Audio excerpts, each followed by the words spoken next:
Get ready for a celestial spectacle that will leave you breathless. The night sky is about to put on a dazzling show, but this one comes with a twist that might just challenge everything you thought you knew about meteor showers. The Geminid Meteor shower, one of the Northern Hemisphere's most anticipated astronomical events, is set to peak this weekend, offering skywatchers a chance to witness a stunning display of shooting stars. But here's where it gets fascinating. Unlike most meteor showers, which originate from comets, the Geminids are born from an asteroid, 3,200 Phaethon.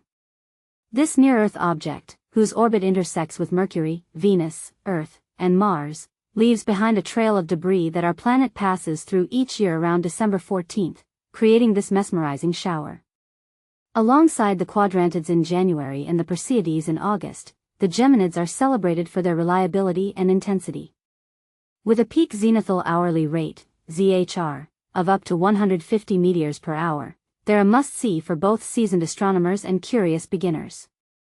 But here's the part most people miss. The Geminids' asteroid origin makes them a unique phenomenon, sparking debates among scientists about whether they should even be classified as a meteor shower or something entirely different. Could this redefine how we categorize celestial events? Let us know your thoughts in the comments. To make the most of this experience, find a spot far from city lights and away from obstructions like buildings or trees. And don't forget to bundle up, winter nights can be bitterly cold.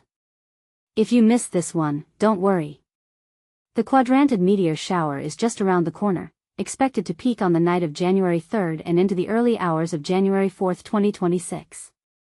Mark your calendars and keep looking up, the universe has plenty more wonders to share.